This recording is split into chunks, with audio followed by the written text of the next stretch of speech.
Good morning, judges, Mr. Redican, and class. My partner Alec and I are here today debating on behalf of the affirmative side on the topic of infrastructure.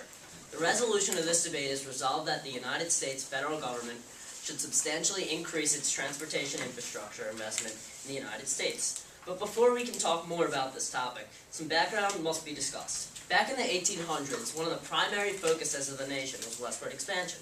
Many roads were being built to make traveling easier and more time efficient.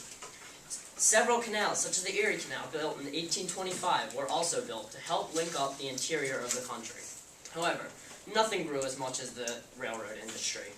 According to the National Museum of American History, in 1840, there were 3,000 miles of track in the country, and just 20 years later, there were more than 30,000 miles of track.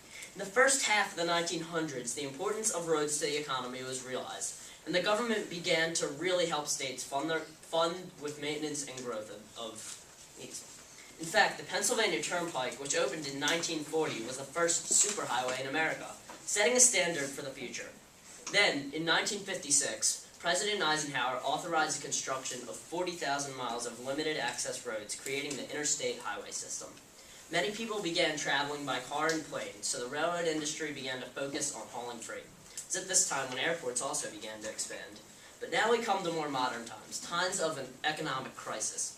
Once again, the resolution is resolved that the United States federal government should substantially increase its transportation infrastructure investment in the United States. However, there are a couple of terms that need to be clarified. So Dictionary.com defines substantial as being something of ample or considerable amount. According to the American Roads and Transportation Builders Association, or ARPA, all levels of government should be investing $123 billion in highway improvements during 2013, just to maintain current physical and performance conditions on the nation's highways and bridges.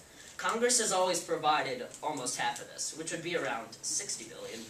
However, actual funding from Congress would be around $40.3 billion. So only about 66% of what is needed. Substantial increase would call for Congress to increase the transportation spending so that this number would never fall short of what is needed to maintain our nation's roads, bridges, airports, and transit systems. Merriam-Webster Dictionary defines infrastructure as basic facilities, services, and installations needed for the functioning of a community or society, such as transportation and communication systems, water and power lines, and public institutions, including schools, post offices, and prisons. When we limit this to transportation infrastructure, we narrow it down to airports, seaports, inland waterways, highways, railways, and any other forms of transit. Dictionary.com defines investment as the investing of money in order to gain capital returns, as interest, income, or appreciation in value. In the case of this debate, the most important and arguable investment made by the U.S. federal government would be money. We think that it is critical that the federal government increases its federal spending on transportation infrastructure. Not only is this crucial for the safety of Americans, but it's also important because it can help stimulate economic growth while creating jobs. There are many reasons why we feel this topic cannot go another day being ignored.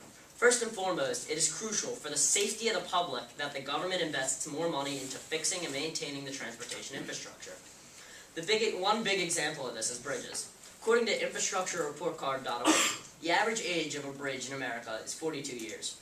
Many of them were only built to last 50 years. So out of the 600,905 bridges across the country as of December 2008, 72,868, which is 12.1% of them, were categorized as structurally deficient, and around 89,000, which is about 15%, were categorized as functionally obsolete. In August 2007, the I-35 bridge that crossed the Mississippi collapsed. This disaster killed 13 people and injured 145 in total.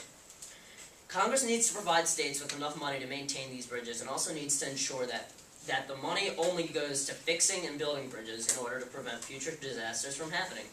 Alec will talk more on how this can happen a little later. Also, improving transportation infrastructure can stimulate economic growth. Many jobs would be created with the repair and maintaining of the transportation infrastructure. These workers repaired the nation's infrastructure adequately, the amount of travel would be increased.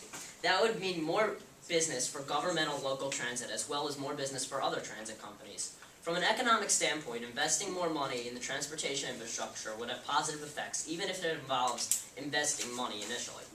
The United States has gone from being the epitome of a world-class infrastructure to a nation with a facade masking all the cracks in the foundation of our country.